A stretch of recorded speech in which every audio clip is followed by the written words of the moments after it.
소하. 자, 오늘은 대표값에 대해서 배워볼 거예요. 이게 워낙 쉬워가지고 제가 영상을 찍을까 말까 고민을 했는데, 저희 학원에서도 조금 결석한 친구들 약간 보충 겸, 이 영상을 찍어봅니다. 뭐 쉽긴 하지만 그래도 중요하긴 하니까, 특히 중등에서는 이게 또 시험에 나오죠? 그러니까 좀 알아두면 좋겠습니다. 자, 우리가 오늘 배울 내용이 대표값인데, 대표값. 선생님 때는 틀딱이 때는 이걸 대표값 이랬는데 여러분들 시옷을 붙이죠. 자, 이 대표값이 크게 세 가지 종류가 있습니다. 제일 유명한 게 꼭 알아야 되는 게 바로 뭐냐면 평균이죠. 이거 너무너무 많이 써요. 이거는 꼭 알고 계셔야 돼요. 평균, 그 다음에 중앙값 이런 게 있고요. 그 다음에 뭐가 있냐면 중앙값, 그 다음에 최빈값 이렇게 세 가지가 있습니다. 여러분들이 이 세 가지가 무엇인지에 대해서 정확하게 알고 조금 헷갈리는 여러 케이스에 대해서 여러분들 알아두시면 돼요. 자, 제일 중요한 평균부터 한번 해볼 건데, 자, 여러분 별량이라는 말 혹시 들어보셨나요? 별량. 예를 들어서 국어가 예를 들어서 100점이고 수학이 예를 들어서 80점이다. 그리고 영어가 예를 들어서 60점이다 라고 한다면 이 친구와는 별량이 총 3개인 겁니다. 국어, 수학, 영어 점수 별량이 3개가 되는 거니까 우리가 평균을 그럼 어떻게 나타내냐면 다들 배우셨을 거예요. 이 3개를 다 더하죠. 그죠? 이걸 3개 다 더하시면은 뭐가 된다?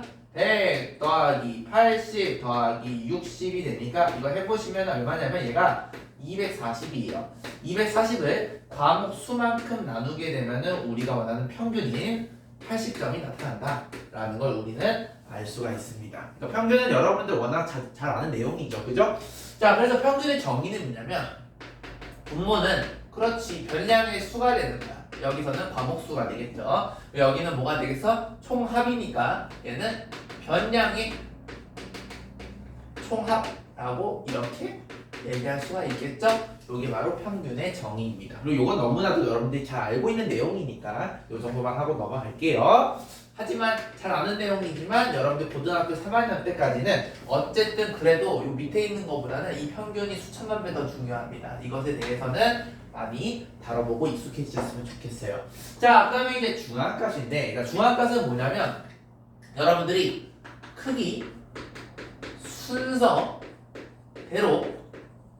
나열했을 때 중앙에 있는 값을 우리는 중앙값 이렇게 부릅니다. 자, 예를 한번 들어볼까요? 자, 중앙값 예를 한번 들어보겠습니다. 어렵지 않아요? 자, 중앙값 예를 들어서 example로 이런 수가 있다라 쳐볼게요. 뭐 2, 3, 5, 7, 9 이렇게 5개의 별량이 있다라 쳐보자. 그랬을 때 여러분들 순서대로 작은 데서 큰 걸 나열하든 아니면 선생님처럼 거꾸로 9, 7, 5, 3, 2처럼 큰 수에서 작은 수대로 나열하든 여러분들이 크기에 맞춰서 이렇게 쭉 나열을 해주시면 그때 가장 가운데 있는 값, 뭐 5가 바로 중앙값이 된다 라고 이렇게 얘기할 수 있는 겁니다. 그래서 이 케이스에서는 중앙값이 보다 그렇지 5가 된다 이렇게 얘기할 수 있는 겁니다.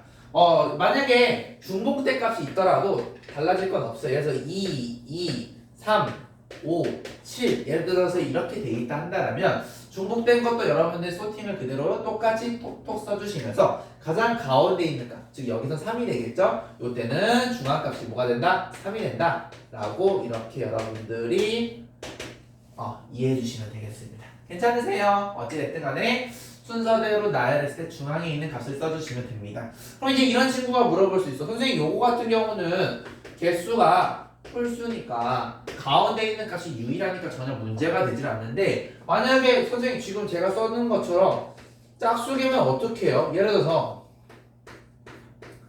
자 이렇게 되어 있어요. 자 그럼 요거 가지고 여러분들이 중앙값을 만들어 보면 문제가 생기죠. 왜냐면 여기 하나 지우고 여기 하나 지우면은 중앙에 있는 값이 한 개가 아니고 지금 2개가 되게 돼요. 이렇게 짝수기일 때. 그죠? 그럴 때는 자, 수학은 애매한 걸 싫어하기 때문에 짝수기일 때는 그 남은 두 놈의 평균을 우리는 중앙값이라고 합니다. 그래서 구해보시면 3 더하기 4에서 2를 나누면 되니까 3.5가 바로 중앙값이 된다. 우리는 이렇게 얘기를 합니다. 그러니까 홀수기일 때는 전혀 문제가 안 되지. 가운데 거 딱 끄집어내면 되는데 근데 짝수기일 때는 반드시 두 개가 남을 테니까 제일 가운데 있는 두 놈의 평균으로 우리는 중앙값을 취한다라는 것까지 여러분들이 이해해 주시면 되겠습니다. 여기까지 괜찮으세요? 할만하시죠? 자, 그래서 중앙값이랑 평균은 딱 한 가지 값으로만 나타나는데, 자 이제 이번에 새로 배울 내용이 뭐냐면 중앙값 다음으로 배울 내용이 바로 최빈값입니다. 자, 최빈값은 여러분들 최대값, 최소값 할 때 그 최예요. most, the most.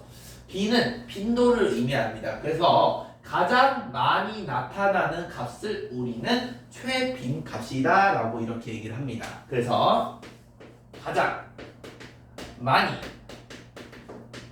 나타납니다. 이거를 우리는 최빈값이라 이렇게 부릅니다. 자, 그럼 한번 최빈값도 비슷한 느낌으로 한번 연습을 한번 해보셔야 되겠죠? 한번 example 한번 들어볼게요. 만약에 변량이 2, 2, 3, 4, 5, 6 이렇게 6개 있다라 쳐봤을 때 가장 많이 나오는 값이 여러분들 보시는 것 같이 2가 두 번 나오는 거 확인이 되시죠? 그래서 이때의 최빈값은 뭐가 될 수밖에 없다? 그렇지. 2가 될 수밖에 없다. 이렇게 얘기할 수 있는 겁니다.